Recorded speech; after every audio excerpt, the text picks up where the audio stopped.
And now we can basically look at this GitHub one and start extracting functionality out of that. So I'm going to copy this. Where is it? Use GitHub. I've lost it now. Yeah, here we go. Use Firebase Auth Provider. And the only thing we really want to take out of here, though, is this GitHub Auth Provider part. And then we simply say you pass it through here, Auth Provider, like that. And then we say new Auth Provider, and that's it. You now have an Auth Provider. And then what we can do is for the GitHub one, use Firebase GitHub Auth. We could do this, right? Let's get rid of, oh, well, we need that anymore. Why is Auth being used? Okay, it's being used in both those places. Well, since Auth is being used anyway, and GitHub Auth Provider is plucked out of it, we could essentially just turn this into, hang on.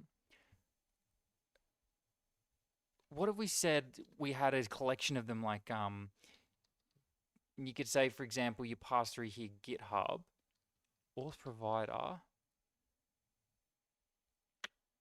See, I'm wondering if this actually does any tree shaking behind the scenes, because if it does, we probably want a separate composable for every one of them. But if it doesn't, then what's the point? But you know what? The future Firebase will have tree shaking, so I am going to follow this mentality of assuming that it is tree shakeable.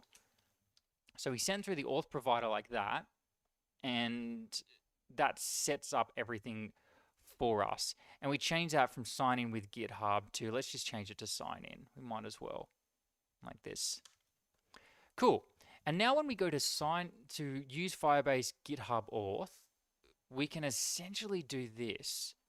Get rid of all of that. And then we can say use Firebase Auth Provider like this.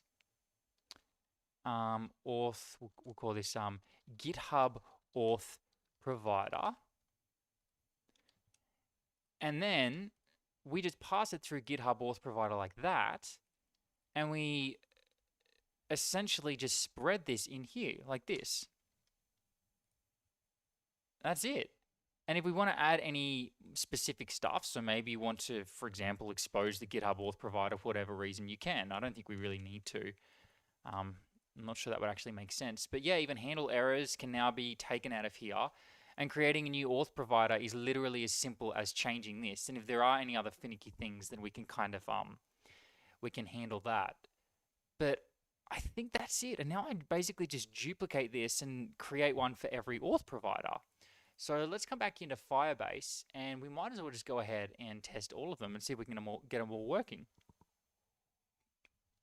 A sip of coffee. Go to our sign-in methods, and we're basically going to try and implement every sign-in method here. So I should probably write these down here somewhere to make this easier. I'm just going to create like a scratch pad. Scratch pad, let's go with that. And I want to add them all in. They've also got phone and anonymous. I don't know how I would handle that, or if I even want to for now.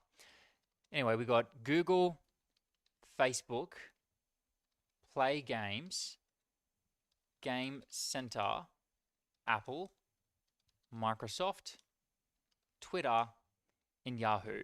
So let's see if I can get all of these set up. In fact, let's open that scratch pad over here, and we'll create an auth provider for them one at a time. And then when that's done, I don't know, I feel like we're getting pretty near to the finish of this, where I could actually then, you know, expose this. The other thing I'm thinking is, I don't feel like I need to actually have, I feel like all we really need to handle is authentication, because the other stuff has already been handled by other packages. So for example, view use has already kind of handled the in sync with view data problem. We come down here.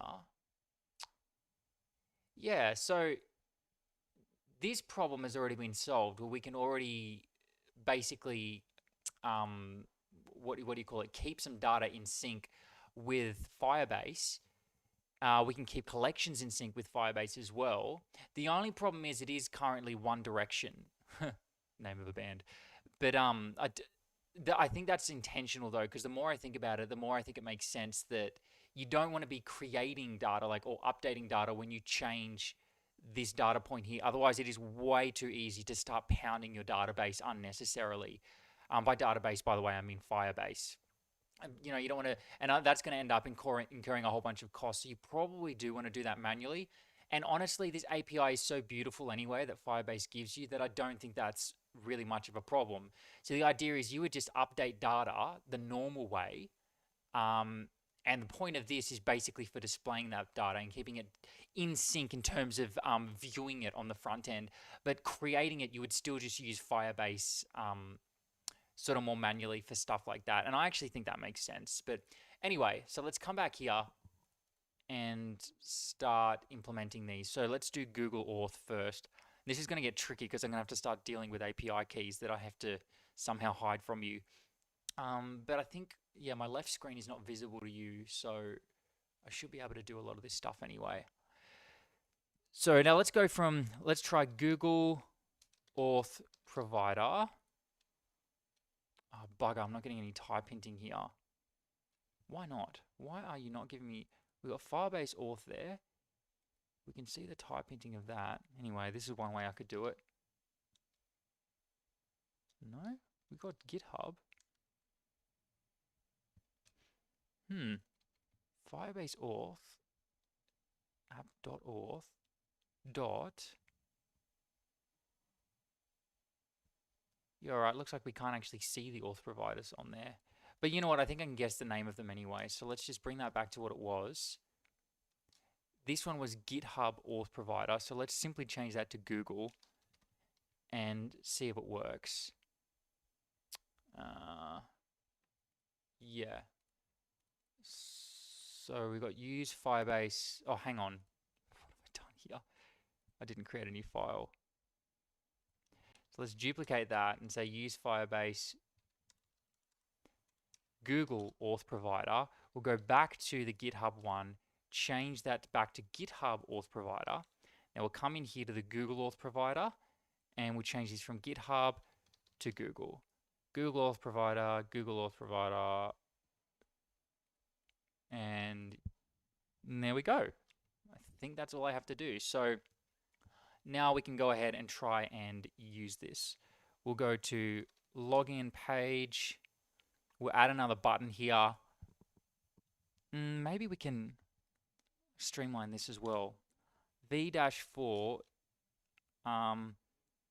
auth provider in auth providers. Let's do something like this.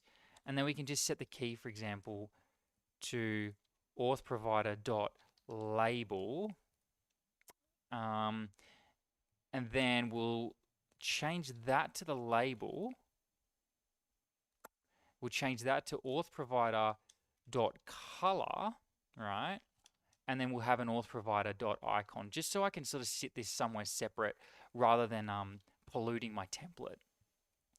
Yeah, I think that looks good. So all we need is an auth providers array that's got a label and a color. That's pretty much it. And then when it's clicked, we'll just get it to, we'll find out a way to make it call the right function when it's clicked. So how about we do this? We go to pages, and I might just create a new file here called authproviders.js. Something really basic like this. Export default, and we'll make this an array. And then what did I say it had? It had a label, a color, and an icon. Did I proxy the icon correctly? No, that's meant to be icon. So we want to have label, color, icon. All right, there we go. And yeah, honestly, we should probably make this an object and just use key value pairs. That's probably a better practice. And then I can say object.keys on this. So this one's going to be, let's start with GitHub to just get that working to begin with. And then we'll make it super simple to add others. GitHub like that, add these commas in. And then the color for that, I'm just going to make it black, I think will do. And then the icon, of course, is MDI-GitHub. Sweet. So we got our auth providers, and now I can go ahead and import. Doesn't look like we're using that right now. Auth providers. So we're getting that imported. And maybe that's enough for it to work. Oh, except we need to change this to object.keys. Object.keys. Auth providers. I think you can do, yeah, actually, my friend from work taught me this thing where you can do object.entries. Entries like this. What does that give you back?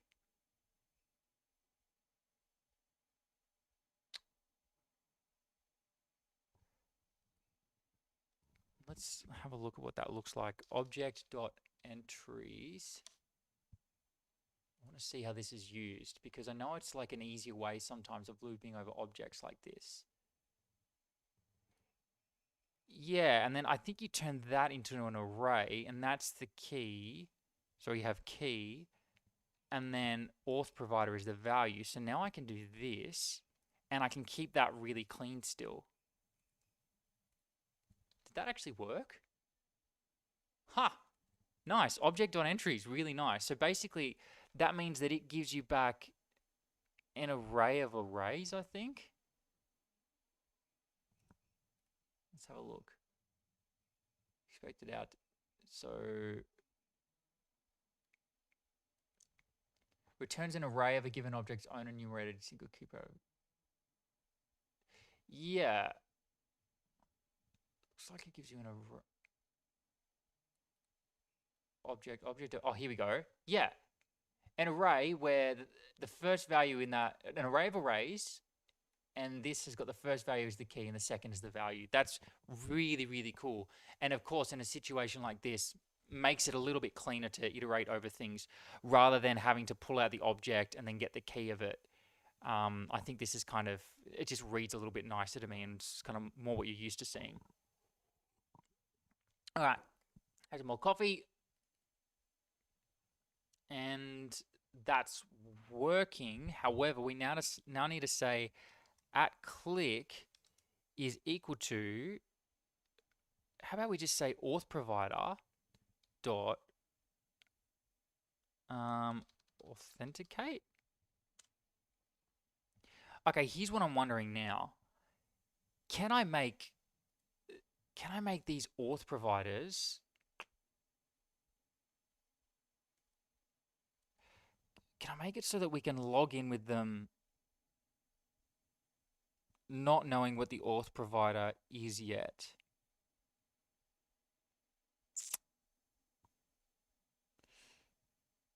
I don't know. See, the problem with using composables like this now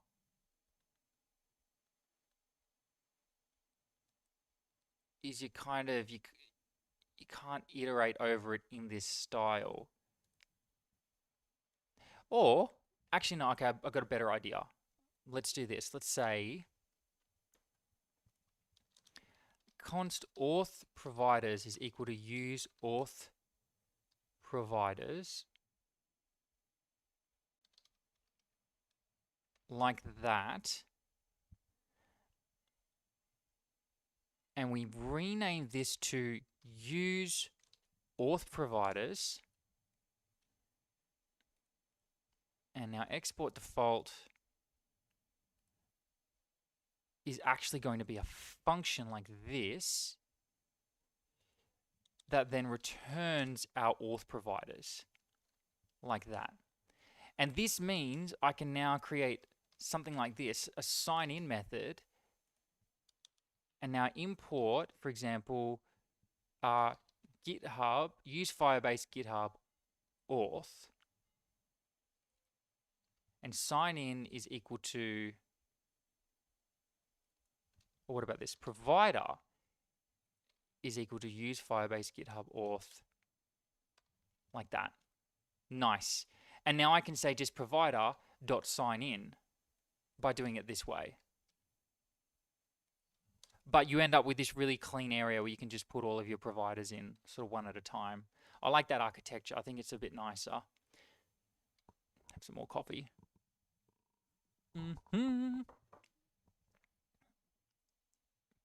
What's wrong with that? Where's it been declared? Yeah, but that's changed now to that. So now we should still be able to iterate over these. Let's just refresh the page. Yeah, so now we're still getting that, but now at click, I can say auth provider dot provider dot sign in. And I can still get the loading by doing this. Auth provider dot loading. I think I have to say dot value. Look at that. And I reckon that's still going to work. And I can even, if I needed to do error handling, I could do that here as well. So each auth provider now has its own composable that predictably has loading state and sign in. So let's see if this actually works though. Looks like it doesn't, at least yet. All right. So at click, what have I done wrong here? So this is the login page. Yeah, that's definitely the login page. Provider.sign in. Let's see if this is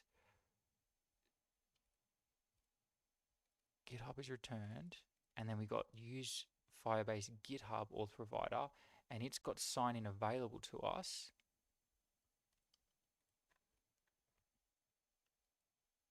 Which is a function. So why would that not work? Let's see what happens when I do that. I don't imagine that would be any more helpful. All right, so let's just check if there's something funky going on here with the @click handler for some reason. We'll say handle click, and then, well, there it is there actually, handle login clicked. Oh, no, that's different. It's for the login form. So handle click is a function. Is it click or clicked? What did I say? Handle click. Nice. And we'll just do a log to see if that's working, because it looks like that method wasn't even being called. There we go. So that's working. So now at least I can do a bit of inspecting and be like, well, hang on, what's going on here? Let's take our auth provider like that. Just have a little bit of a look at it. Provider, log him out here, save it. And there we go. All right, so then you got the provider itself on provider, so that was poorly named. Provider.provider. Let's take a little look at that. .sign in. Spell it wrong before? I don't know. Now we'll call .sign in like that and see what happens.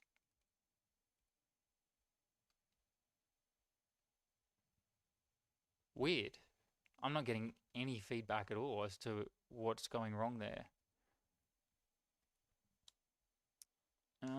Well, we could call, I guess, .catch.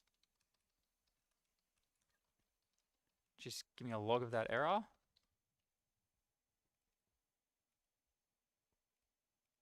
All right, nothing there. .then. Just to see if we're getting like a success message here. Yeah, weird, okay. I might just have to look a little bit deeper into the implementation here. So let's go to use GitHub, or use Firebase GitHub auth. So this is what we're using. Use Firebase provider. We pass in the provider there like that. Sign in. And then we try sign in with pop-up. So let's just check if this is getting hit. In fact, we might even hit a debugger here.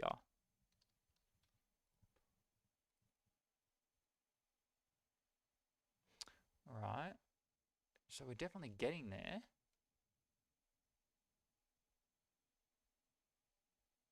Ah.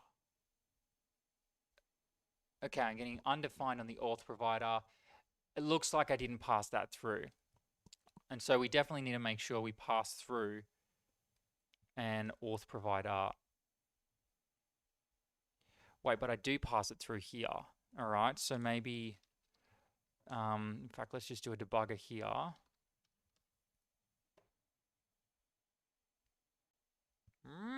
right. Looks like that's the problem then.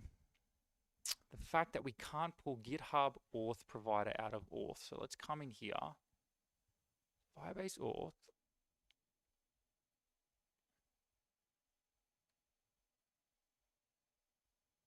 I'm probably supposed to pull it directly out of Firebase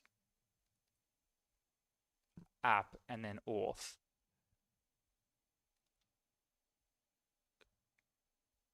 That's what I imagine is probably the problem here.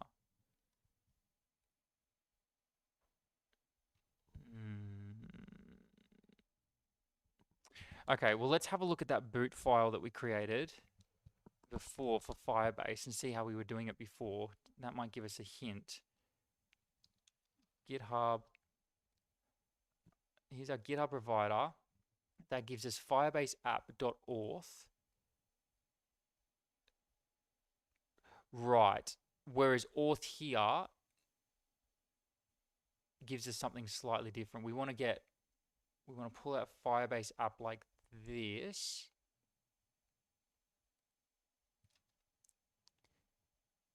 So let's copy that, paste it in there. Firebase app.auth. That's how we actually want to do it. And do we need auth? No, it looks like we don't even need it at all in this file. So we'll close that out. We no longer need that anymore. I'm starting to understand how this works, how auth is just like a plugin, and you run that code and it plugs it into Firebase app. But everything you do goes through, at least most things you do go through Firebase app. I don't know, it's kind of a different way of importing things that I'm not really used to. I think it's an older way of doing things, whereas I've spent most of my life just doing kind of the modern way of doing things because I started coding a bit later in life. At least that's my guess. Auth provider, we now have an auth provider, so we can probably get rid of that debugger. There we go. Refresh this page, and then let's give it another crack. And there we go, it comes up. We get that beautiful spinner, which is what we wanted. This does all of its work. Usually you'd have to actually interact with this, and then it takes you back and the spinner is done. And I would assume that we're now authenticated. I can't actually see right now, but I'm just going to assume that that did actually work. So what's next? Now we want to add the Google auth provider, and that should be easy with the setup that we have now. So I should be able to say use Google auth provider. All right. Did I build that? I thought I did. All right, guess I didn't. Let's go to our services, Firebase, and I'm going to come in here. I think it's time to create a new folder for this, auth providers. And unfortunately, I don't think I get the automatic changing of imports like I used to. So we'll give this a try. We'll put that in there. Yeah, it's not asking me to update my imports, which is kind of annoying, but that's okay. So we'll move that in there, GitHub. We'll move the Google one in there. And this might end up in there, but we'll just sort of keep plugging along for now and see if it ends up making sense. So use Firebase Google, use Firebase Google auth provider. Firebase Auth Providers / use Firebase Google Auth. Yes. Okay, but it's not being used. So now all I should have to do is this, and then we do all the Google related stuff. So Google, we use like a red, maybe like 5 color for that. MDI Google, so we get the logo. And then the provider will be use Firebase Google. I think it's Auth though, not Auth Provider. Yeah, Auth. And of course, this is now Google as well. All right, what's it having a problem with? Use Firebase. Okay, so now a lot of these are going to be pointing to the wrong spot. And this is a good example of that one right there. Does that fix them all? And there we go. Maybe there were not that many imports that actually needed fixing. So now here we are at the login page. We want to add a little bit of margining around this. Might as well fix it while we're here. Class is equal to q-margin or let's say small. Yeah, there we go. That looks nice. And now we can just keep adding in providers and testing if they work. So this is not going to work because I haven't actually added the provider yet. I'm going to do that on the left screen because it's probably going to ask me to do a bunch of things related to credentials. So Google Sign-In is automatically configured on your connected iOS and web apps. To set up Google Sign-In for Android apps, okay, that's an Android thing, so I can enable this now. Project public facing name, and I'm going to give this a name, which will be Quasar V2 Auth, project support email. Just use my email for that.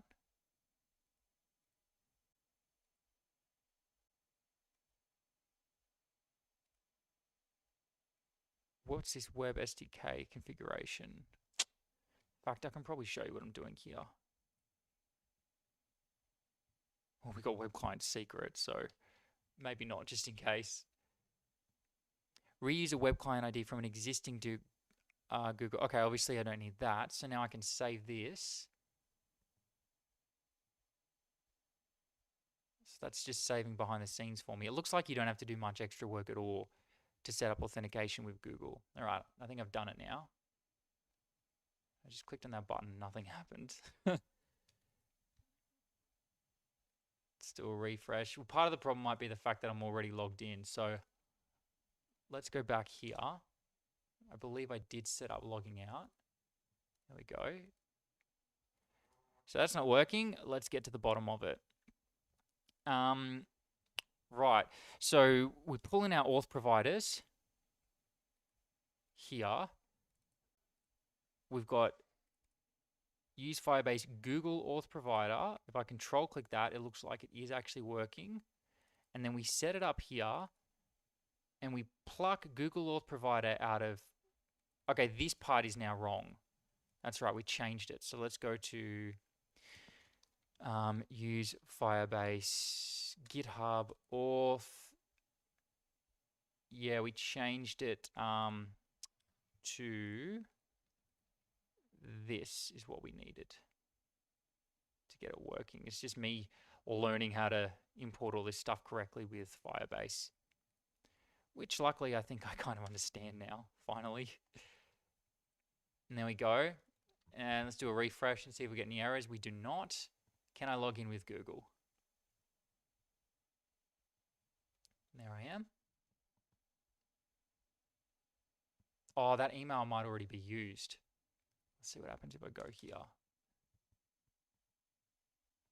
It seems to be working. I'm just going to see on my left screen here whether or not I did authenticate. And it looks like I did. There we are now. Logged in with the Google Auth Provider. Let's move on to the next one. So, in fact, I'm going to start deleting all of these accounts because I might end up wanting to use those same emails again. In fact, that's almost certainly going to happen. So I'm just deleting them on the left screen, the one that you can't see. And now let's move on to, I guess Facebook would probably be a good next one. So I can enable that, and it's going to ask me for an app ID and an app secret. Okay, here we go. So let's go Facebook developer. I've done this stuff before. My apps, I'm going to hide that now because I'm going to start doing, here we go, if we can go create app here, consumer games, gaming, create an app with combination of consumer, but business, connect consumer products and permissions like Facebook login and Insta. Yeah, that sounds about right. Consumer app. Display now, we'll call this, the display name will be Quasar V2 Firebase. And I'll just use my email as contact, business manager account. I don't need one, so I'll leave that. And I'm currently creating the app. It's now asking me for my password. I'm now sending that in. And I have an app all set up. Please ensure you are emailing from the contact email address. But yeah, okay, that's fine. Facebook just telling me stuff I should be doing. Now, the next thing I need to do, I can probably show you bits and pieces here. Facebook login. Actually, it's probably going to show my ID in a second, so I have to get out of that again. I'm going to select web, site URL. For now, it's localhost. Is that going to work? I think Facebook enforces that. Oh, hang on. Firebase, I think, gives you a callback URL. Yeah, that's for the redirect URL.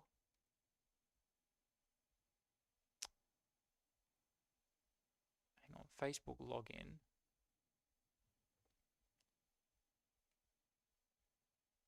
To use Facebook login, switch public profile to advanced access. All right, so let's do that.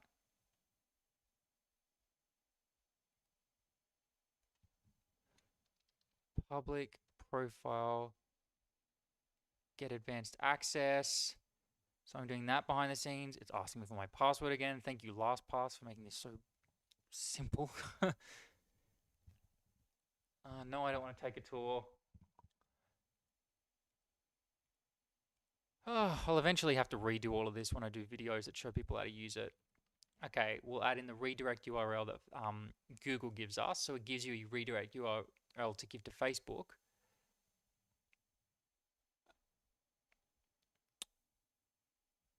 You have to have enforced HTTPS on, which it doesn't matter because it's going through, it's proxying through Google, which will be using HTTPS. And login connect. I think that's it.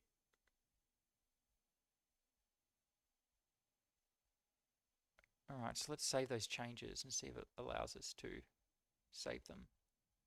They were saved, and now I need an app ID and an app secret. So now behind the scenes, I need to find out on Facebook how I get that. It's a shame. I could have showed you all of this up until this point, but I need to be careful because I don't want my app ID and secret being flashed at you. All right, here we go. I've got my app ID. So I went to settings and then basic, and now I'm pasting the app ID in there, and I'm clicking on show for the app secret. I'm copying that, and I'm pasting that on the Firebase console. And now I'm clicking on save. So I've now added the Facebook Auth Provider.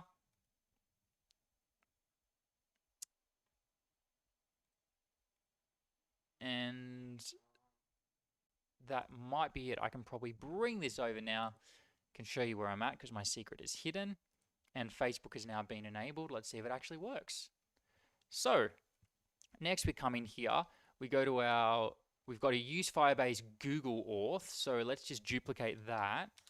And we'll call this one use Firebase Facebook Auth. And change Google to Facebook there. I'm going to assume that that's what it's called when it comes out of Firebase App Auth. And change anything that says Google here to Facebook. And I think that's about it. So all I have to do now with the beautiful setup that we've got is jump into Pages and then add in the new auth provider. So use Firebase Facebook Auth. I've imported that, so that's working. And then we call this Facebook. We call this Facebook. We'll just give it a blue color for now. And then the icon MDI Facebook. I'm pretty sure they'd have an icon for Facebook, almost certainly. We'll log out up here. And there we go. We've got a Facebook button. It gets us started with the flow. When you get done, would love to hear what you think are the good and bad of Firebase. I gotta be honest. So far, the experience with actually, yeah, I've already got opinions about this. So one of the clear great benefits of Firebase, which is obviously the reason people use it in the first place, is being able to get data set up really quickly. What was surprisingly difficult to me, and this still kind of blows my mind, is that having user-specific data is not an easily solved problem. And that's okay, but I feel like there should be very clear documentation on how to have user-specific data. And the docs hint at it, and they kind of give you an idea. And I had to sort of go around and read articles by people and sort of read a whole bunch of articles of other people doing it to try and figure out what feels like the best way to me. And I feel like Google wasn't telling you the best way to have user-specific data. So that's like, to me, at the moment, that is my biggest kind of gripe with it. It should be, and if, in my opinion, they should probably even give you a default setup, and maybe they do, and I just didn't find it. A default setup that basically makes it easy for you to authenticate, have a user object created in Firestore, and then have that user object have data nested within it. But anyway, that's a tiny thing. That's just like a getting started thing. Like what's really important, I guess, is kind of can it do all the stuff you need it to do? This is the reason that I have often steered away from Firebase, because being able to relate data in more complex ways, and this is how I feel in general about these kind of, what do you call them? They're not really NoSQL databases. Well, they don't have SQL, so I guess technically they are. But this is my problem with kind of more JavaScripty style databases. Sometimes that kind of object tree style way of doing things doesn't actually make sense a lot of the time in the real world. Which is why I love an SQL database. I feel like I can do anything I want, period, with an SQL database, and I can make it clean. There's nothing I can't do and make clean with an SQL database. I can create views then to clean stuff up that feels gross with querying, because like maybe my queries are getting too big, and then I just turn that into a view. Like there's this functionality that is naturally going to be missing from an object style database, which is why I'm really interested in, what's that other one? Supabase, because it seems to walk this line very well. So Supabase seems to be trying to copy the way of using Firebase. I think their API is virtually identical, but at the end of the day, it ends up in a Postgres database, which is an SQL database, that you can then do whatever the hell you want with. So at the end of the day, you can get all the benefits of like Firebase type features, but then if you have more advanced stuff, you can then switch over to, I guess, doing stuff in the more SQL type style. Now, to me, for the projects that I build, like my larger scale projects, that still doesn't make sense to me, simply because I'd rather just stick to one paradigm and be like, okay, I'm using SQL, and that's it. Yeah, and I guess like this is one of the benefits of something like GraphQL, because then with GraphQL you can say, you can get a result that is very Firebase-esque, and I don't, it's kind of like, by Firebase-esque I mean you kind of just traversing objects, but with something like GraphQL you can set very specific relationships, since they're all functions at the end of the day, since all of the fields are just functions. You can do like some seriously interesting scoping to your data. And if you want, behind the scenes, you can just have an SQL database, sitting behind GraphQL. Because like, as a lot of you probably know, GraphQL is not a database. GraphQL is, I guess you would call it what do they call it? It's a, oh, the word's escaping me now. What's it called when it's like a way of doing things? It's like a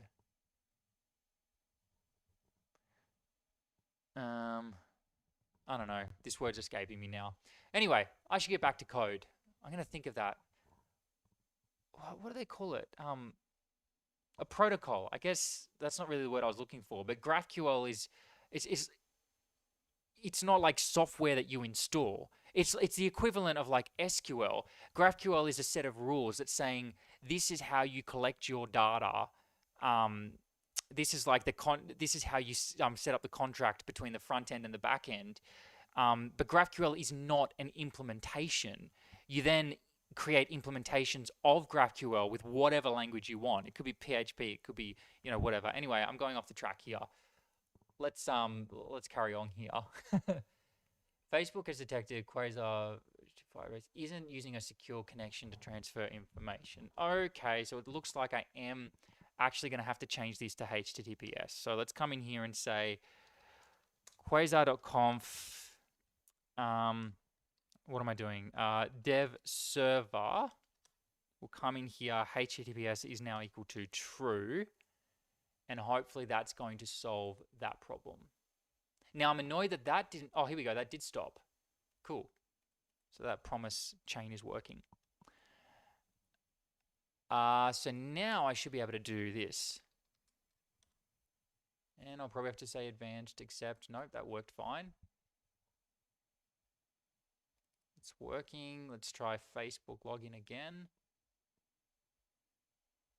Yep, that's fine. It hasn't been reviewed. Continuous loop. Give that a second to load.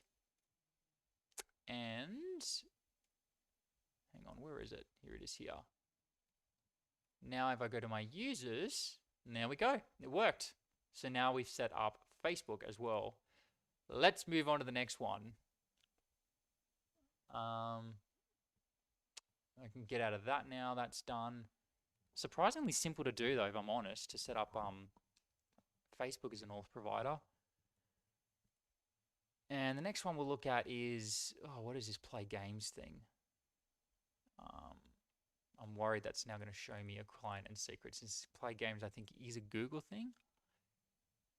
No, it doesn't. So what is play games? Games developer, maybe? All right, so this is a Google service, it looks like. Set up Google Play Games service. Yep, cool.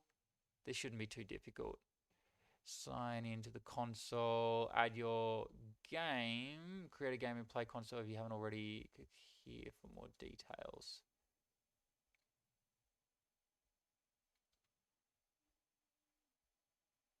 All right, so all I have to do is start filling this stuff in. That's me. No, I don't know, anything. Luke at quasarcast.com. I should probably not show you this part. What's my number?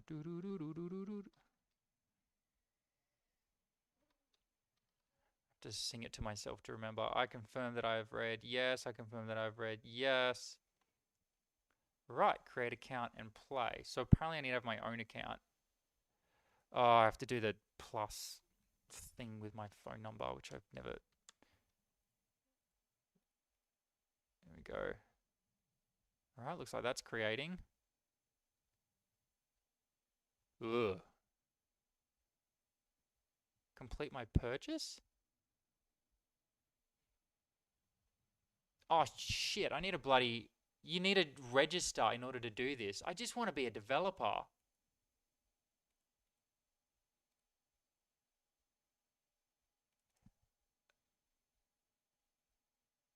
Oh, come on. Are you serious?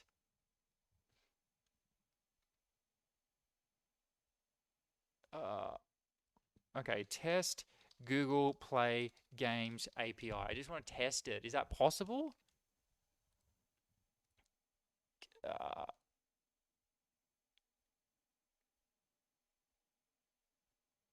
I don't think it is.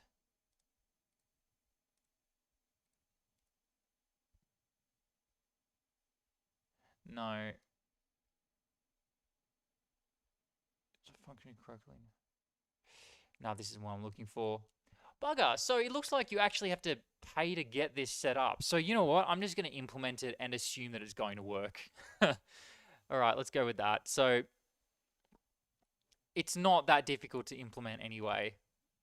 And then maybe if this library becomes popular, then I'll bother to pay the money to get it set up.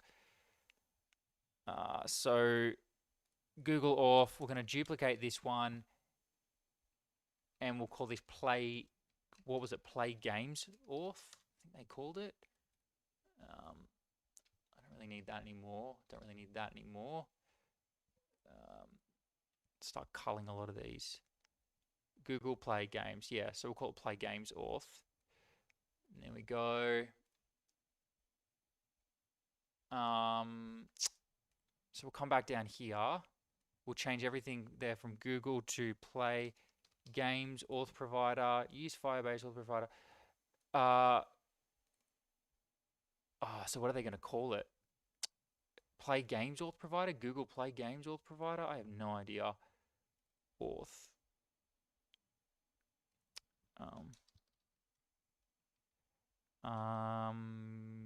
Google Auth Provider. Okay, here we go. So let's try play. What about game? No, how do you... So what? How do I add that auth provider? Well, let's come back in this file. Has it got Facebook?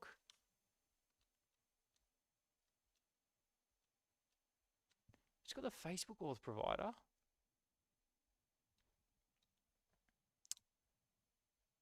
So how do I add the... Oh, you know what? I think I'm just not even going to bother with this. Nope, that's lazy talk. All right, so let's go to the docs and let's look for play games.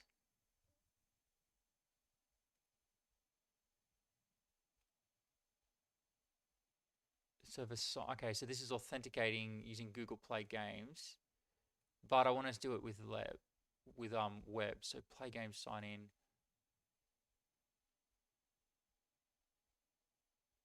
Maybe it's not actually available on the web. Yeah, that would be it. You can't actually use this on the web, so that's totally fine. We don't even have to worry about it. Cool, moving on to the next one. Game Center. Now, I'm not going to make the same mistake. It looks like Game Center is also not available in the web version, so we can ignore that as well. Trey Mendes, I'm happy with that. Apple. Facebook, signing with Apple. Here we go. And I bet you that's going to be the exact same, or at least I cross my fingers it's going to be the exact same. So, I bet they're going to make me pay as well.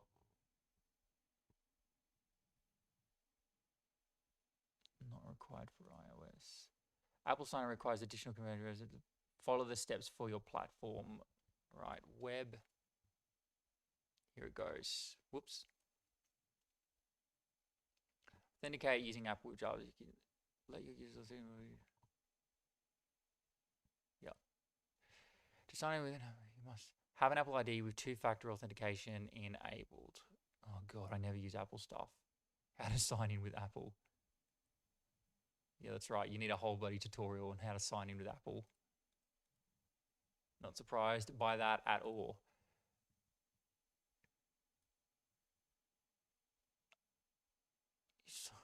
Okay. That was completely useless to me.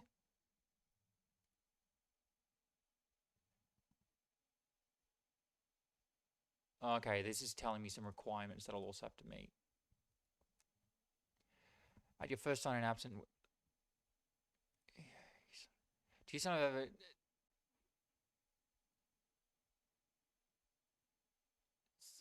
What? Okay, this is completely useless to me. All right, so okay, here we go. We want to go to the Apple Developer Console. No, I want to open a new tab. Apple Developer Console. Here we go. I think I have an Apple account with the... Oh, I should have pressed remember me. Oh, there we go. And get my phone out. A message with a very has been sent to your device. Please tell me I've got my phone number updated.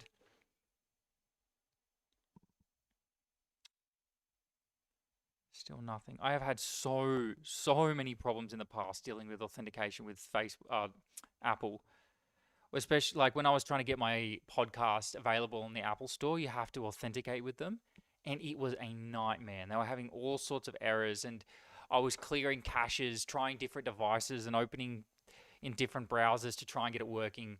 And eventually I did it, and it was really weird where I had to like super quickly open up a device and then like and then log in and then do what I needed to do really quickly, because if I didn't do it really quickly, then it was basically going to mess everything up. It was basically going to log me out again, so it logged me out like every 20 seconds or something. It was just an absolute nightmare.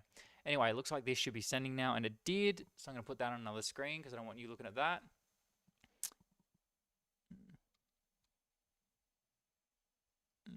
Typing that in.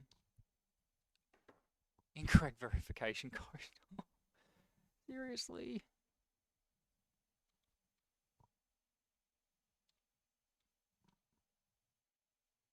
Yes, trust this browser.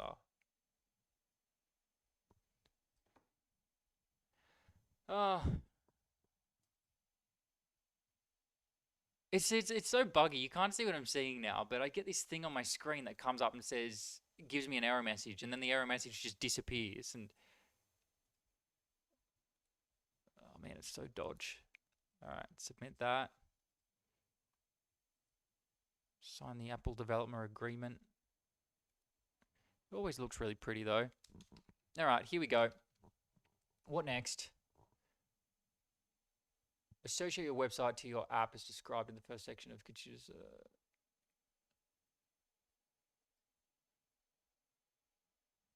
Oh God, do I have to read this now? Okay. You sign in with Apple to let your users sign into your apps.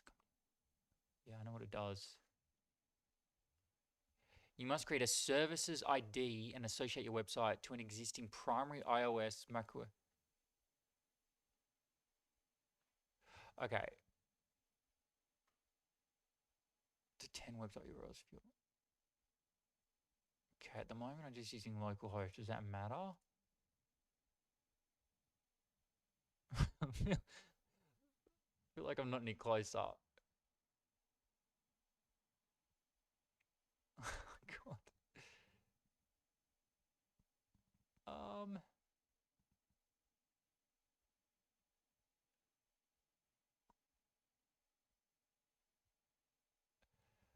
Oh God, this is.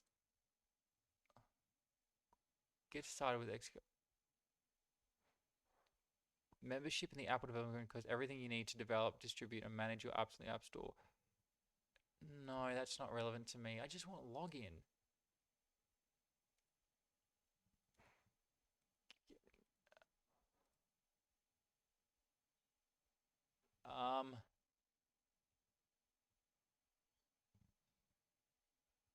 Account? No. You have to pay for this, don't you? The Apple Developer Program.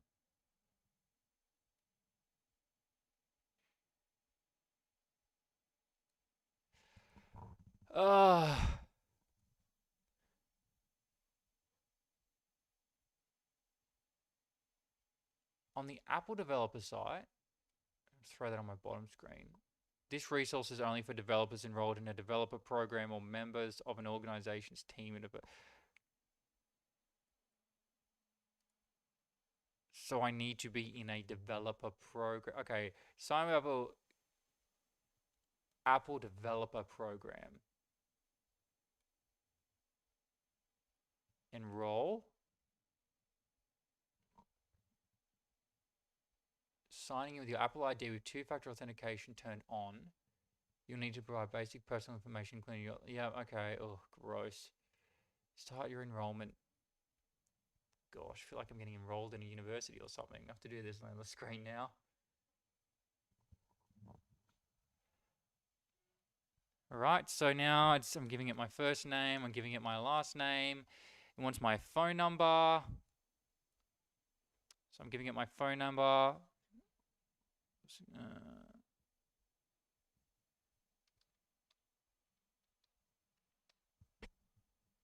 I don't know what extension is. Okay, my address. Set that in. I am in Tamworth, New South Wales right now. That is my postcode. That is my region. All right, so basically I just filled in that form. I develop apps as individual / sole proprietor. Yep, that's true. Please note, in order for you to come to blah, blah, blah. Continue. Here's a massive document. Do you agree? Yes, I do. Okay, now I need to pay $149. You have to put... Yeah, that's not going to happen. All right. There we go. At least we got through that. So I am not going to be doing that, meaning what I can just do is basically rename this one to Apple. Firebase, Apple, Auth, and then let's find all the Googles, and we'll call that Apple Auth Provider. And let's see if it actually tries. Because that's all I can now, if it actually tries to authenticate. And then I can move on to the next one. Auth providers, it's Facebook. And now we'll say use Firebase Apple Auth, Apple.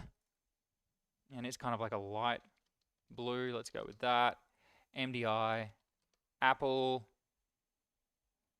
And call that Apple. Cool. So let's click on that. Nothing is happening. Maybe I need to log out.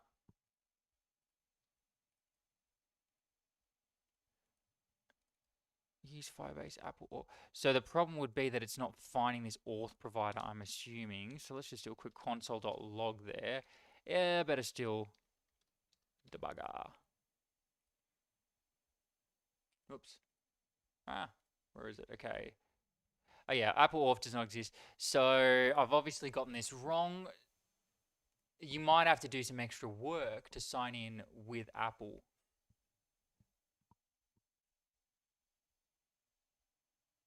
Oh, so you have to do like this whole Auth Provider garbage. Yeah, not interested. So what I could potentially do is, oh, gross. You have to write. Man, they don't make it easy, do they? Yeah, so essentially you would have to create an OAuth provider in order to get this working properly. It sounds like they're just giving you instructions on how to do an OAuth provider with Apple, rather than actually giving you an Apple provider. So that means we can delete this. Good riddance. Oh well, we went down the avenue, and at least I know now, and I can move on to the next one. Cut you out. And what is that next one? Sign in method. Let's go add new provider. Microsoft. How does Microsoft do it?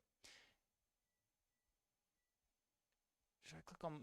Yeah, we'll click on learn more because I know Microsoft can be a little bit of a maze sometime. I bet you it's going to take me to that page anyway. Here we go. All right, so before we begin, let's just check if it's not using. Okay, it's using the OAuth provider as well. So we're not going to do Microsoft. Basically, if you want to use an OAuth provider, I'm going to be like, go figure it out yourself. Maybe down the line, we'll create some sort of a composable that deals with OAuth providers. So you can get like the loading spinners and stuff like that. But OAuth providers are going to be way too intricate to justify building a composable, I think. So that might be like, hey, you're doing something more advanced. You can do it yourself. I'm just going to give you support for the stuff that's like more basic. What about Twitter? Is it also an OAuth provider?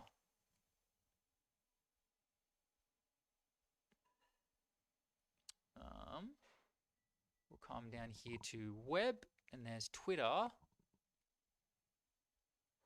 Okay, cool. It's got its own auth provider.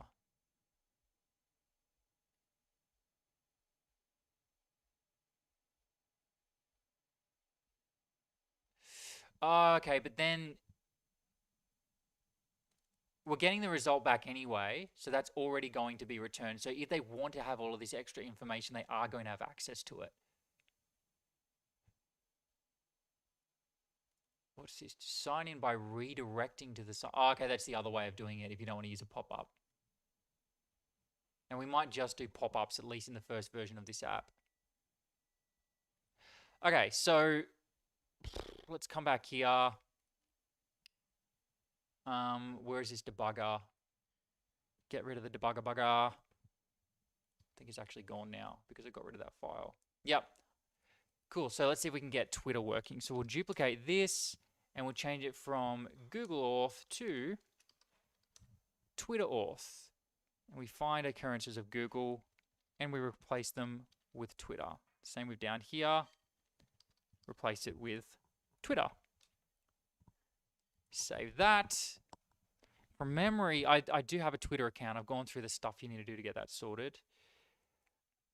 And now I might be able to open a new tab and let's say Twitter Developer. Yeah, I used it for my Social app. I created basically an app that allows me to automatically publish to different platforms when a podcast is released.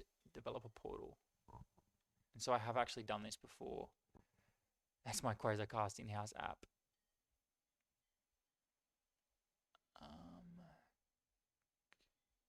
Luke Twit. It's like I'm calling myself a twit. So how do I create a new app now? Overview. Standalone app. Here we go. Create a new app. We'll just call this Quasar version 2 Firebase Auth. That'll do. It's going to give me keys and tokens next, so you are not allowed to see that. Sweet, it straight away just gives me my API key and my API secret. How great is that? What a bloody beautiful experience. Copy that.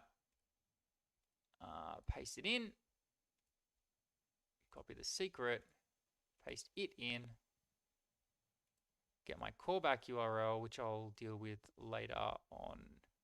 But I'll copy it for now anyway. Save it. So I just whacked the API key and secret in there. Like, Twitter was amazing. They just gave it to me straight away. All right, now I'll go to my apps. I'm going to my app settings, and I can probably show you this now. Yeah, there's not going to be anything that you can't see on this page. So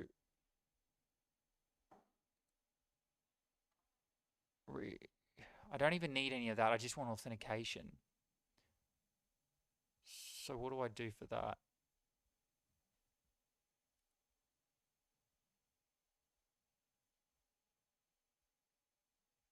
Do I have to add like an app on there? Products? Twitter API? No, I don't really want to use the Twitter. Right, I'm getting lost now.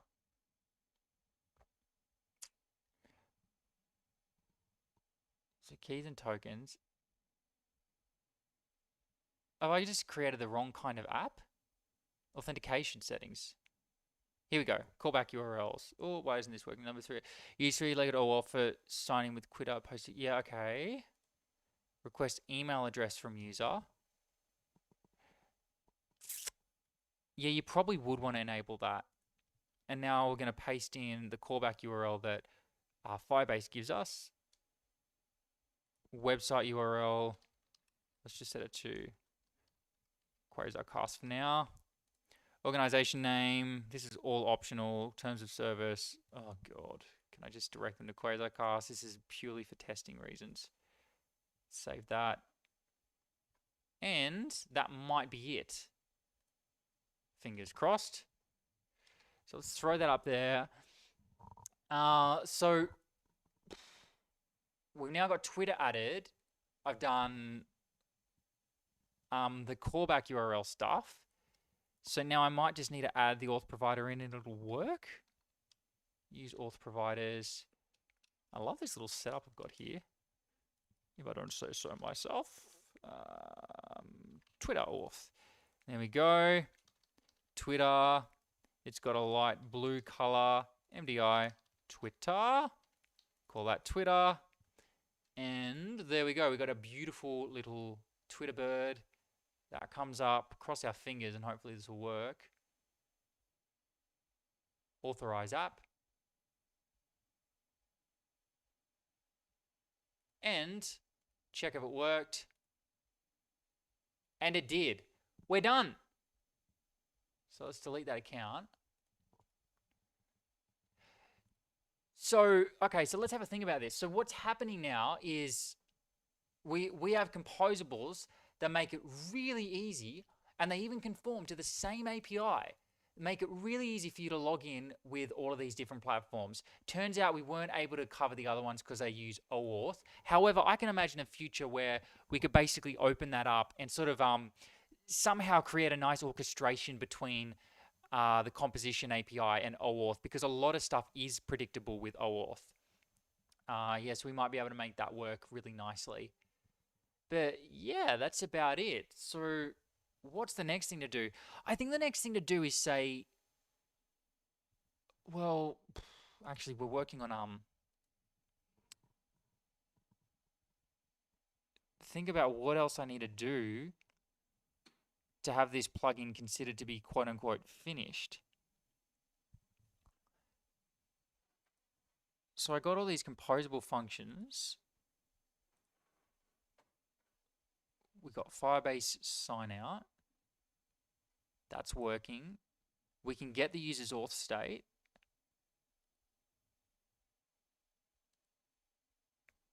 They can sign in via email, but they cannot register via email currently. Let's jump into that register page. I must have written this myself. Create user with email and password. That was being pulled out of our boot file. So let's create another composable for registering. Use Firebase.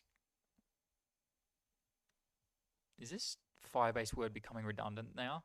When it's a plugin, it will be redundant, but for now it's not, because it's sitting inside of a project and it makes it easier to find. So use Firebase, register, register by email. Email register. So use Firebase, email register. Let's call it that. That's probably a really good name for it. So now a lot of this stuff is going to be similar to sign in. So I'm going to take that and I'm going to paste it in here. Let's make a really nice composable for this. So we've got auth loading. That is going to make sense. Error handling is of course going to make sense as well. This will change to, let's just use the word register straight out. So we'll say register, register there. All of that's going to stay the same. And when you want the form as well to be part of this. In fact, I probably should have done that for sign in as well. So before I finish this, I'm going to go back to the sign in one. Yeah, I don't want to pass through the email and password. I want to have that also modeled on here, which is going to simplify things even further. So let's hide this and let's jump into the register page. All right, so this form, basically I'm going to move that into the composable.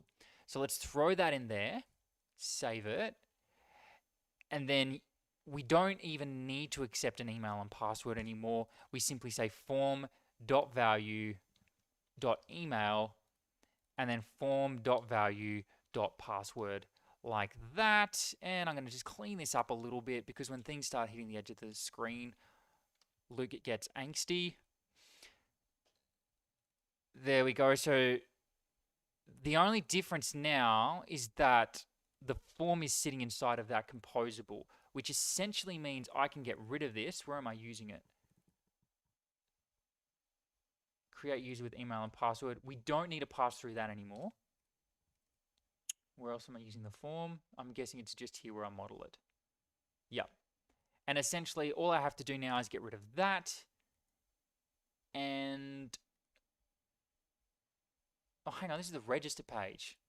Crap, I'm on the wrong one. Login. All right, login page. So here I can get rid of the form. Once again, let's just check. Get rid of that.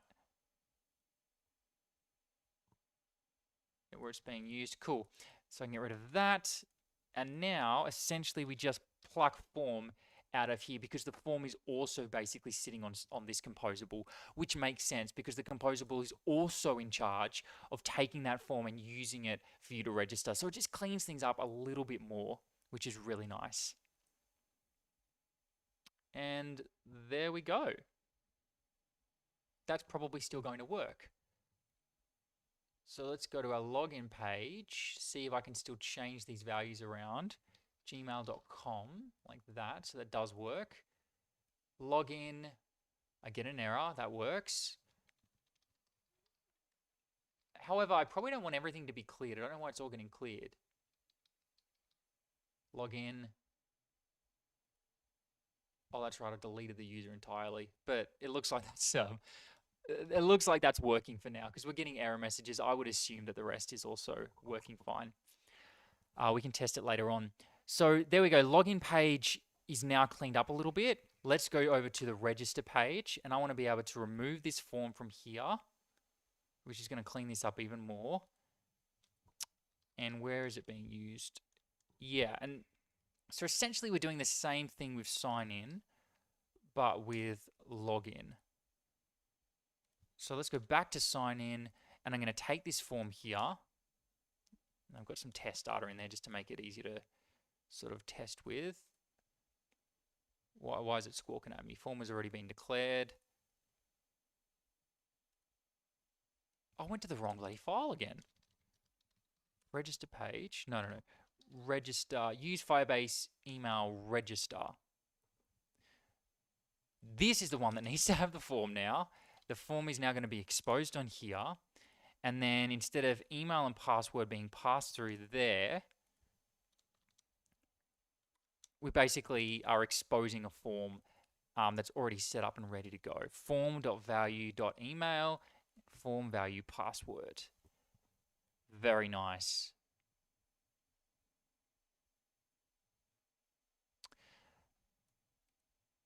Okay, let's look through this. Form is being exposed.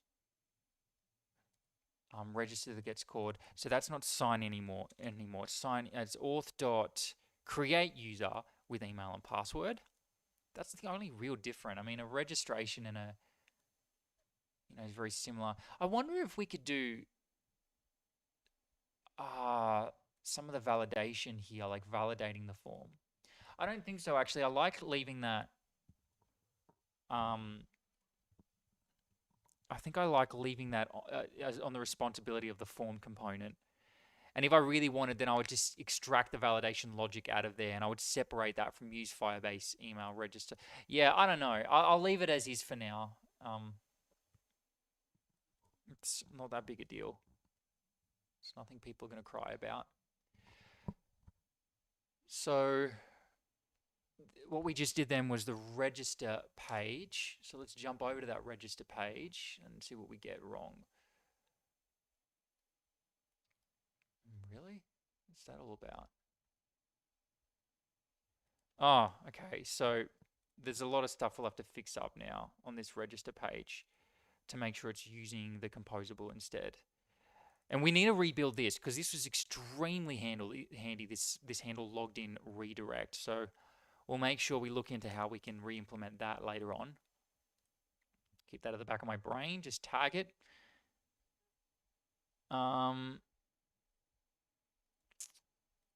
And now we want to use Firebase. So we want to use that by basically saying, by importing it, might be able to just say use Firebase email register. There we go. That's imported it.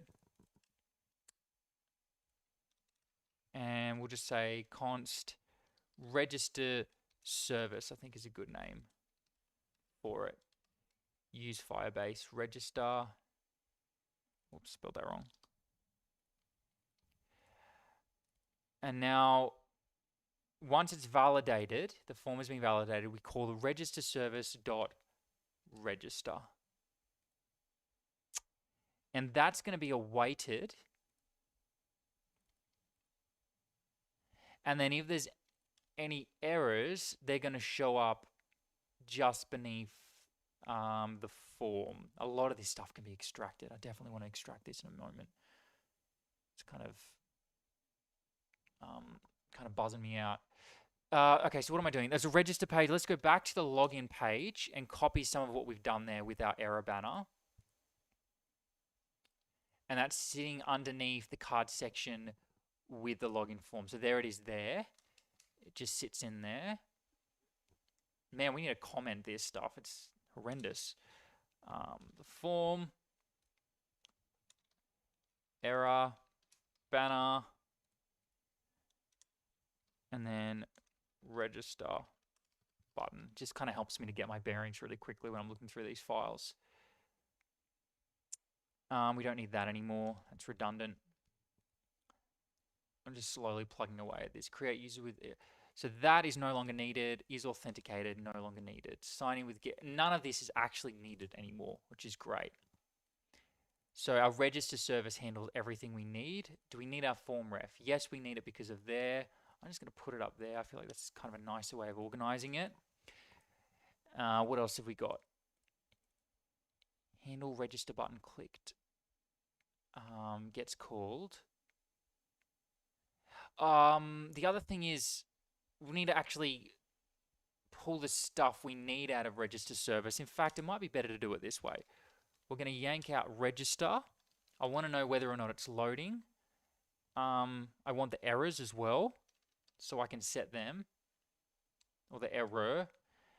And I want has errors, so I know if we have any errors as well. What else do we get out of this? Just so I can form, register, you know what, let's just copy paste that in here.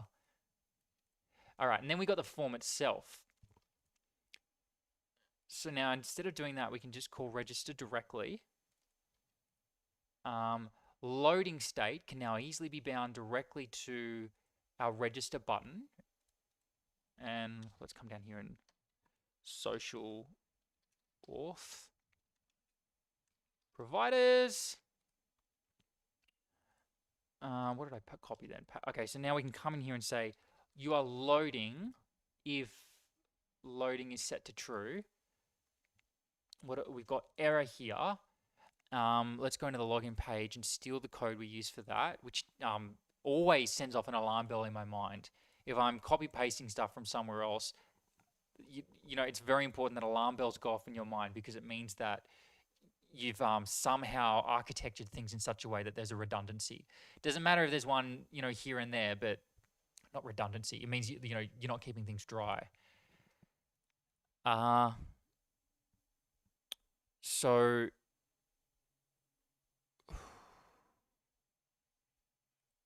where's the part where I set the errors?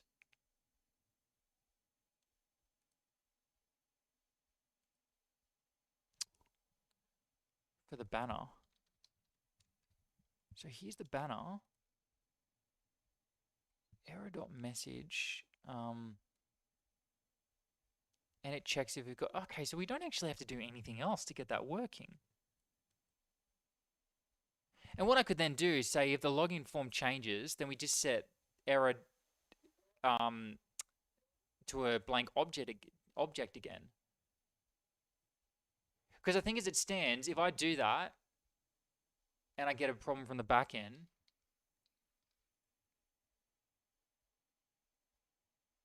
oh, hang on, I haven't set up the banner yet. Haven't I?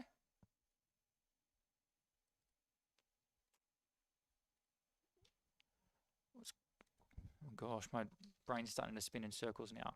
Okay, so if we have errors, I want you to show this banner with the error message. Maybe I just need a refresh on this page.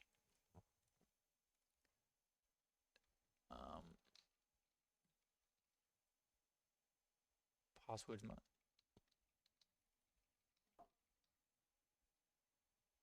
Okay, yeah, I just needed a refresh. Is already in use by another account. Okay, so that's fine. But now, if I type something in here, like if I get rid of that and I get rid of that, it doesn't hide the error, which is kind of what I would want it to do, if you know what I mean. So what we can now do is we can go to our register composable here. We can put a watcher in. Is that going to be auto-imported? I don't know. We'll find out in a second, won't we? And the thing I want to watch is the form.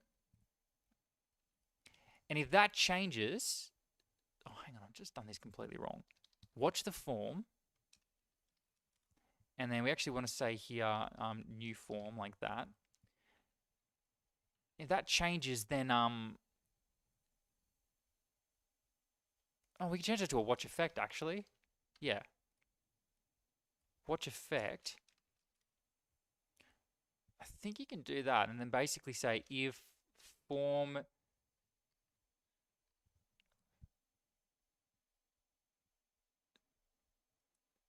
Oh, no, that has to be a traditional watcher. Oh, God. My brain is spazzing out. So basically what I want to do is I want to say if the form is updated, oh, maybe this will work in a watch effect.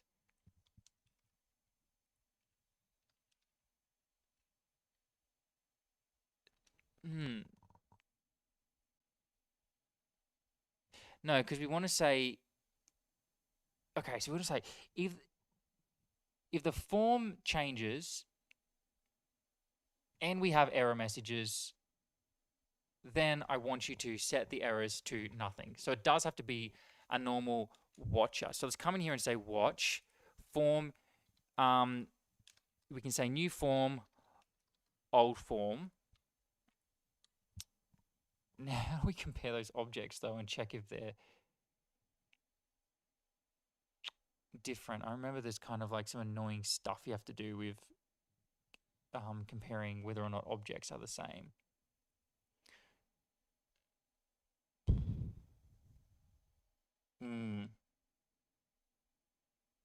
Let's just try this. If new form, just in case it happens to work, is not equal to old form and error, we'll just say has errors, dot value. Then we basically want to set the errors dot value equal to an empty object. All right, watch the form. If that form is updated and you can tell it's updated because the new form is not equal to the old form, but then why would why would you have to do that comparison in the first place? So can I just do this? Because we're doing a watcher, so can I just say that? I feel like watch doesn't work though unless you use this variable. I feel like I've heard that somewhere before. Well, we'll find out after the break. So let's come up here, copy that, paste it in there. And it changes and it goes away. All right, and I want that exact same functionality with my login form. So we called it email sign in. And all we're doing is putting a watcher on there like that. In order to get that working. Yeah, that's right. The thing is, I think you need to accept the value here, like the new form value. Even if you're not using it, you can't do this, otherwise it won't work. You have to actually accept the new value. That's the thing that was tripping me up. And I've ran into problems with that in the past. But anyway, that seems to be working now. So now we've got these beautiful clean forms. This is all very reusable code. What is this squawking about now? Signing with giver words during the... Where is that?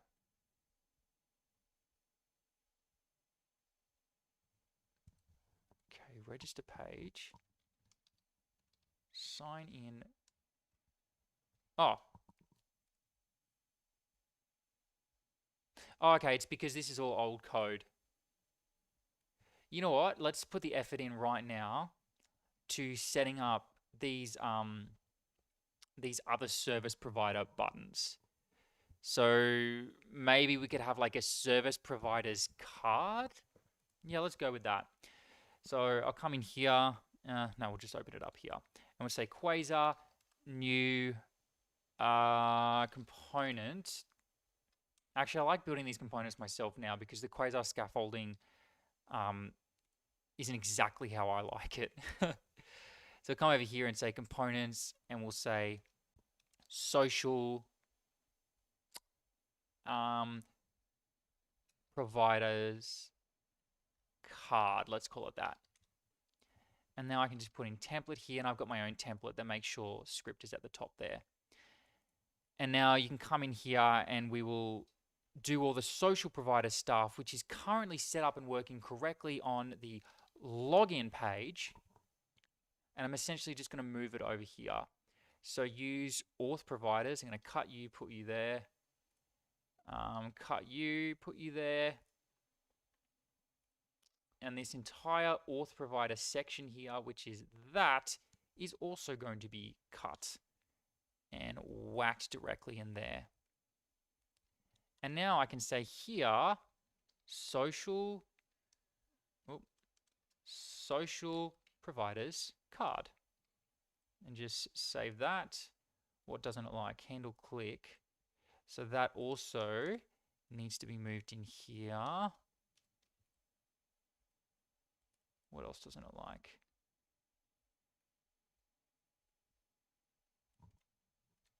Can't resolve import dependency, use auth provider. Okay, so this is now somewhere else. So use auth providers. I don't know where to put this. It's kind of a weird one. Do you know what I mean? Like where I don't know if it like belongs in the config directly even. Or helper composables. I don't like having generic sort of places like that for something that's this specific. Anyway, we can have a little think about that later on. It's not important enough for now. So sign in with GitHub. Yeah, so that was to solve that sign in with GitHub problem where basically we're going to replace that with this. And let's use, so if we go back to the register page, I do want to steal this part here and throw it into the card section. Now, one thing I like to do is keep these really bare, so I'm going to get rid of that class there. You should never really add margining at the root of a component like that. You want basically the parent to be in charge of that kind of a thing. So now we've got our register page. We can cull all of this stuff here inside. Yeah, we want to cull everything inside of there. And essentially we're just changing this card to the social providers version of that card. And okay, wow, that worked really well. Everything just shows up. And now we probably want to emit an event on this social provider card to let us know when we have authenticated so that the parent can then react based on that. And that's really basic to do. We can just say define emits, and we'll first say const emit is equal to define emits. That's not an object, that's going to be an array. And what would we call this event? And when you're naming events, by the way, don't think of it in the context of the component itself. It's best to think of these APIs in the context of when they're being used. So rather than just typing it directly in here, I like to come over here and think, okay, I'm on my social providers card. What is this add event that happens that causes me to react to it? It just like, it's a sort of a switch in framing of the way you think of writing your code. So at login, I guess,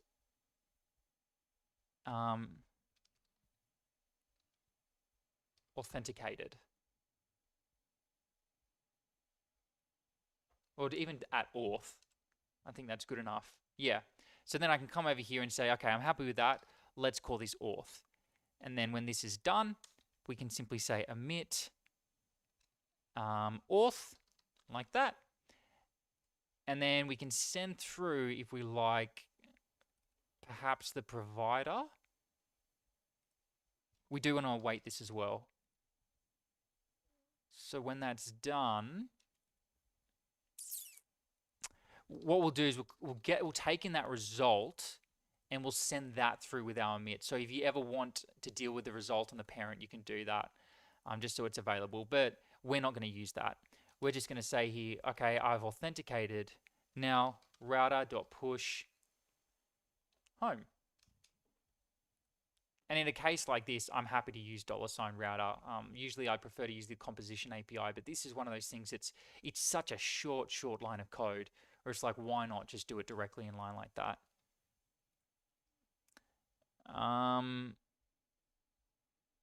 This needs to be an async function. Let's see if it actually works now. So if I sign in with GitHub, give that a second. And there we go. It works and it directed me to home.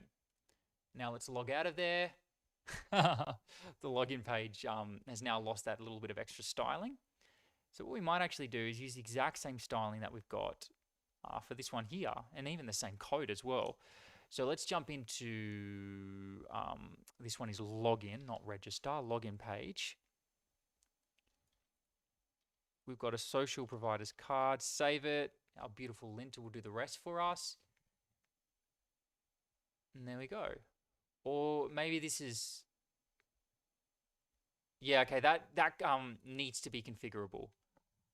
So how about we say, for example here, title, just title.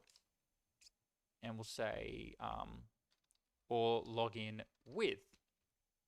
And then in this case, we'll say the exact text that we've got there at the moment, or sign up with.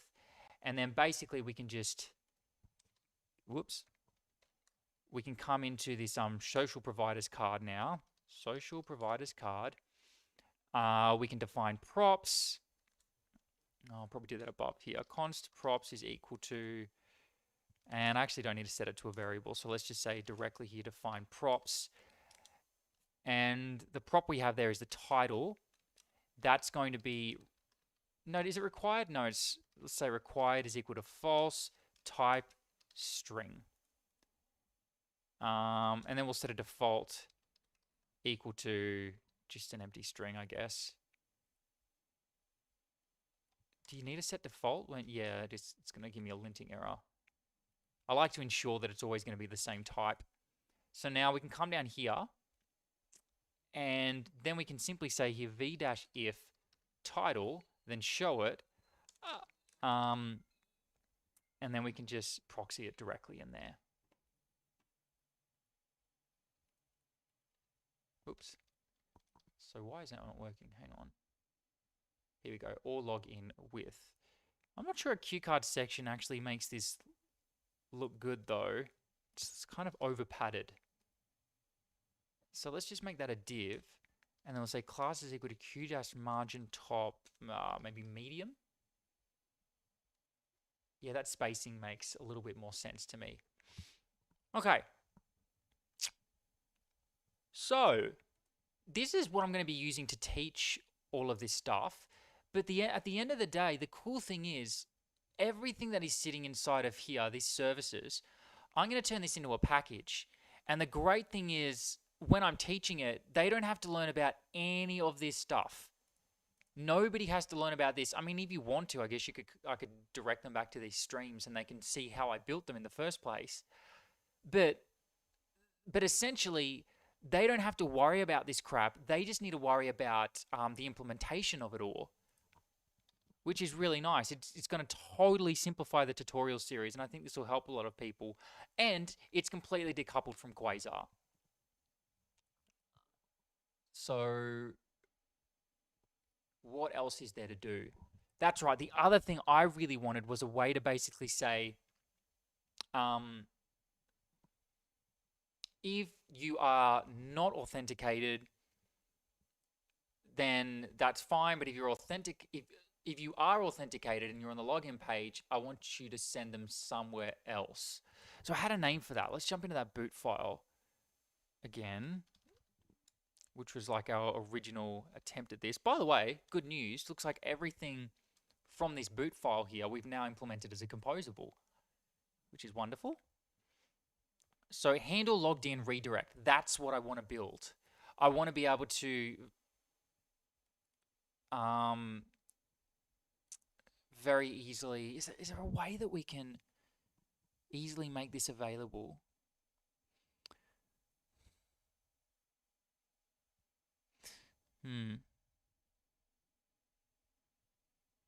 It's authenticated. Okay, so this could be like in a helpers directory. Yeah, all right, let's put that in a helpers directory. We could probably just whack that directly into a helpers directory and it would just work fine. So services, Firebase, and I guess you call that utils,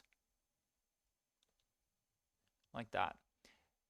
And now we'll create a utility function here that is basically handle logged in redirect. And it's basically like a nice to have for people that want that, you know, a little bit of extra ease. Export default is going to be that function.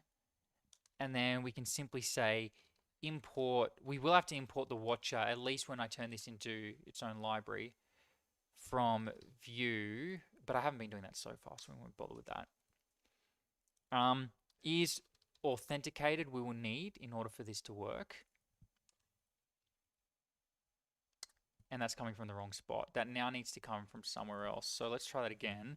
Is authenticated. We actually want to pull that out of our state, use auth state.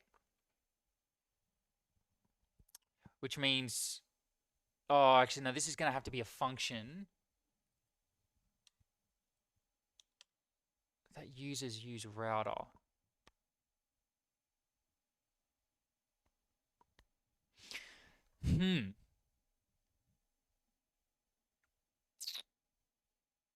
I wonder if I can inject the router. Is there a way that we can do that? Is it provided by default? Because if it's provided by default, I don't need to accept it here. I simply inject it, assuming that the person using this is using view router. Let's try this. Inject view router.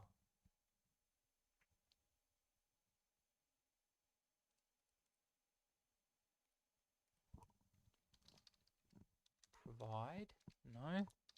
Inject.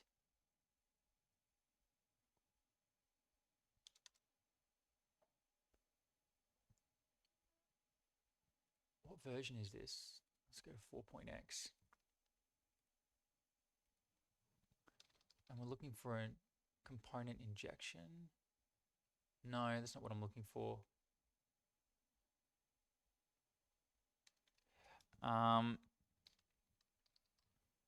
Maybe I'm thinking of this wrong. Hang on.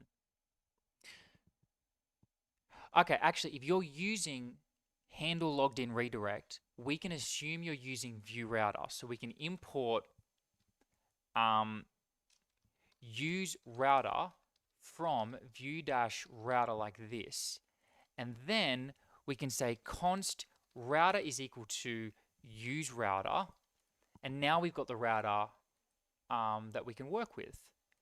And now the other thing we want is use,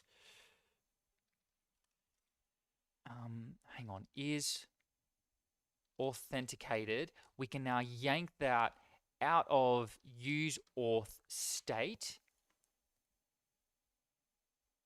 I wanted that to come from services though, so it's easier to refactor.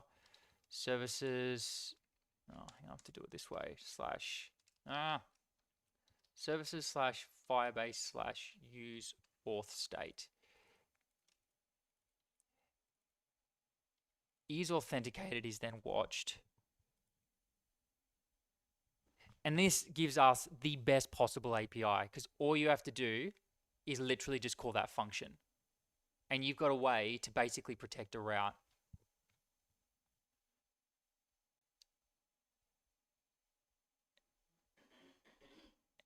logged in. But you probably want to set the redirects yourself. So we'd also want some sort of configuration where you can say what are public routes and what are private routes. Yeah, okay, I'm starting to see that this kind of breaks down. But then again, you send the path in yourself.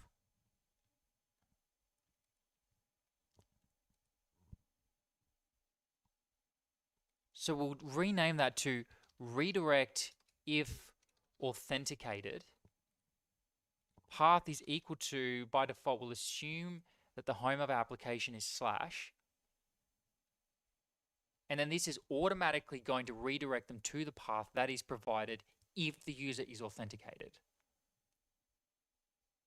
Okay, and now we can duplicate this.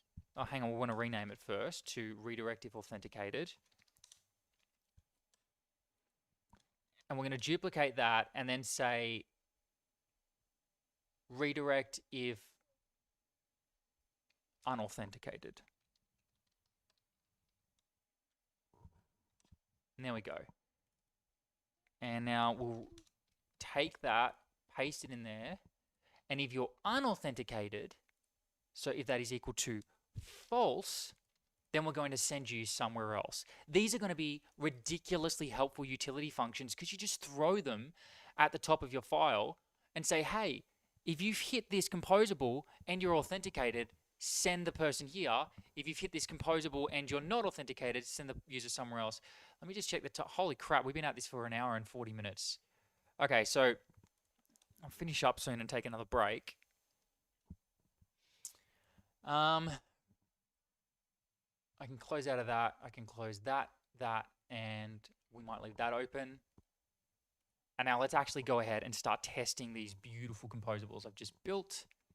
So basically we want to say on the login page, we're changing that from handle to redirect if authenticated. So if the user is authenticated, I want you to send me to /, right? What's going on here?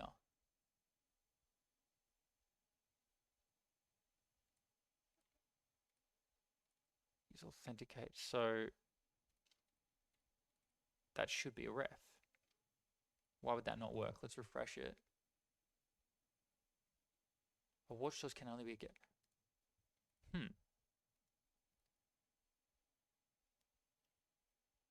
Use auth state is authenticated. All right, give me a debugger here.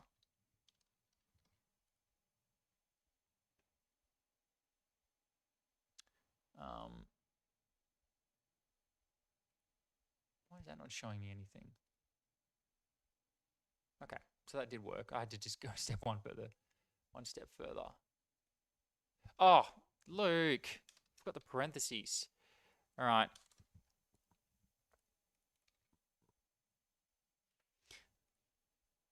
Okay, sweet. So the user was authenticated and therefore it redirected. What you could probably do as well is have something that says like checking, for example.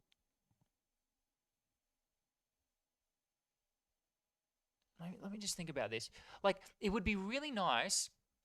It would be really handy if we could basically have a spinner that says we're checking if the user is authenticated.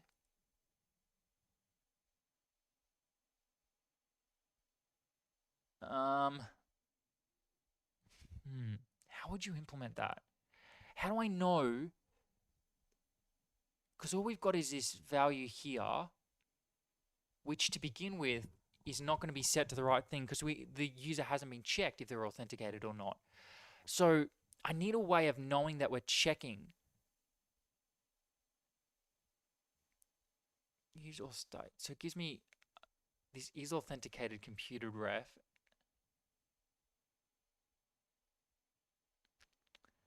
All right, so how can I do this? I need to be able to say,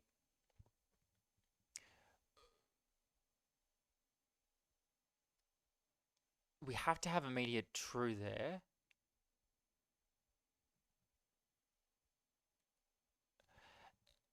How about this? we say const checking is equal to a reference that will be equal to true. So by default, we are checking to see if the user is authenticated. Now, what I want to do is basically say the first time that this gets run in the watcher, do not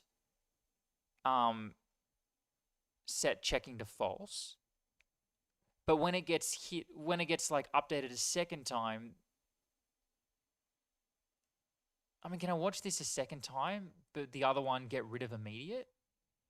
Is that kind of a gross way to do it? Because then that's pretty inefficient, because then technically you're watching it twice, which is probably not a good practice to watch something twice.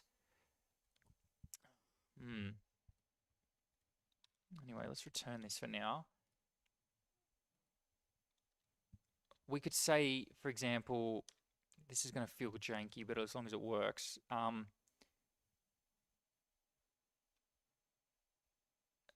has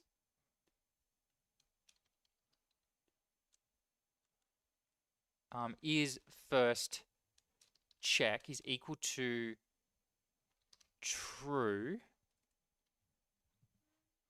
Is that going to have to be a ref? I don't think so, because it doesn't have to be reactive. Here we go. We can say is first check is equal to true, and then is first check is equal to false.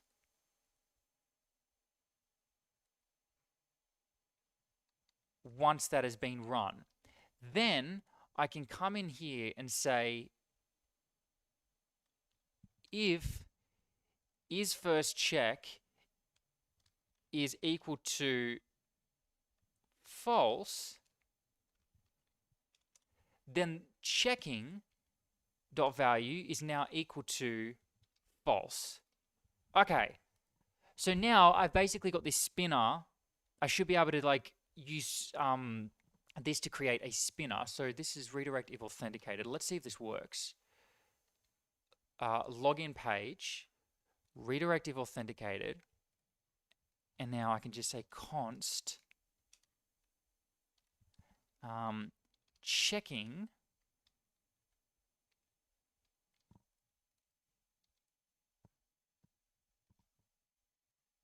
and now you have to actually use that. And then on this page, we could probably, okay, what's the best way to do this?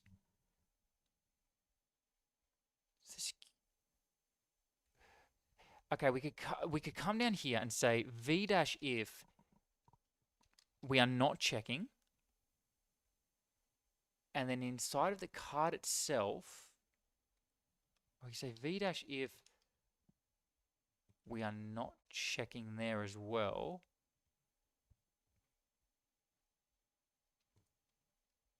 Actually, I got a better idea. Let's go one step further out. We'll do it on the page by saying v-if we are not checking. Otherwise, q-page, and we'll have a v-else here, which is, and we can say class is equal to flex, and then flex-center, and then we say q-spinner, so we have a spinner here to show that it's checking, and we give that an extra large size so that it's quite visible.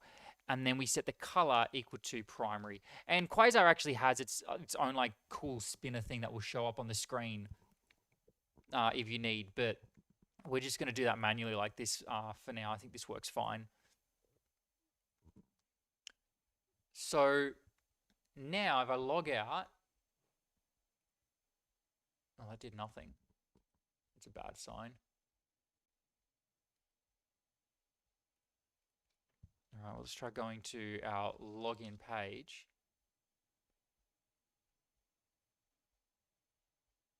Why did that flash for a second then?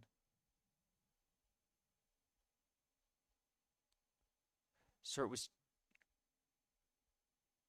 because that should have been pushed straight away, shouldn't it?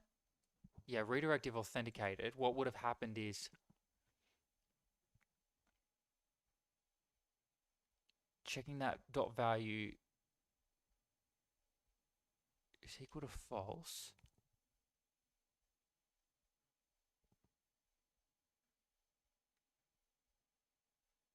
We're falling short by a tick, it seems.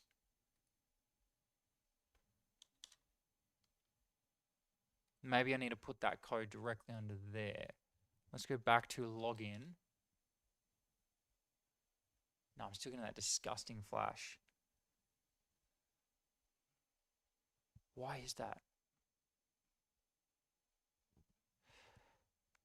So checking is equal to true. The first time it gets run, checking doesn't get updated. The second time it gets run, it then gets set to false. But it seems like by that point, it's too late.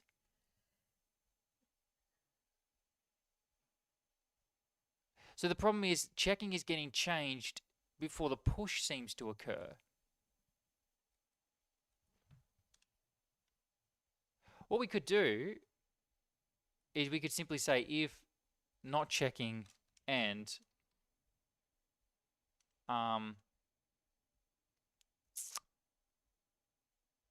not authenticated.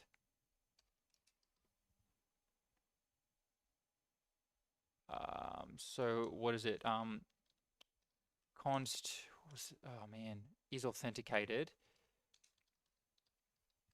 is equal to use auth state, which we will call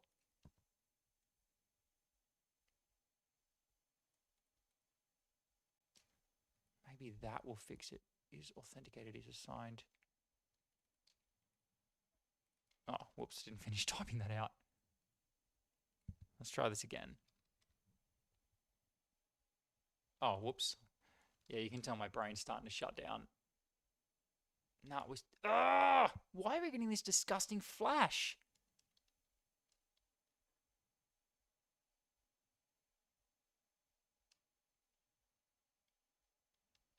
Hang on, what do we have here? It's not authenticated.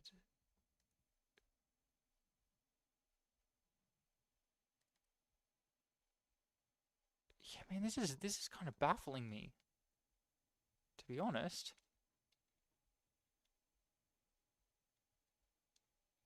Seems to be like a weird order of operations thing going on.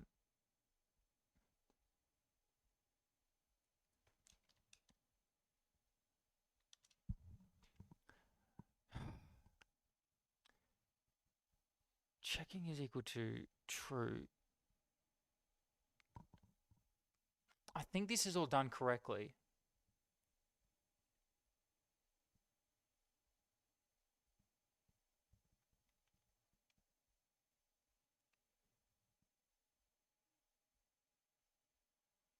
If authenticated is equal to true, how about we say router.push and then we just return here? Like that.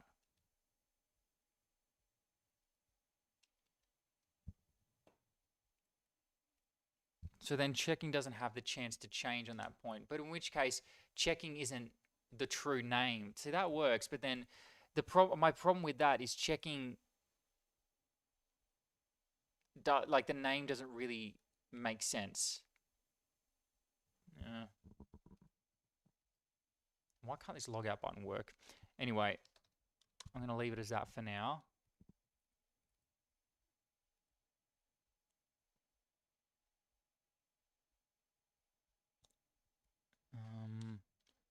Let's put a debugger in here.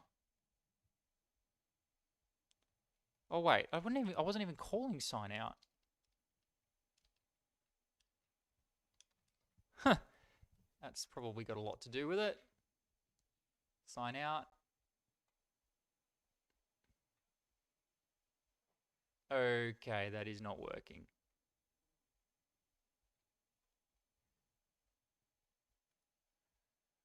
But I bet you, I reckon this might actually fix it though. So let's refresh the page.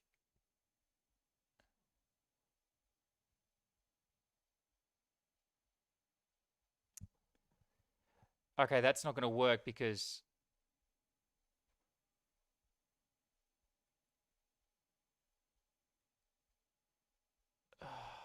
Hang on.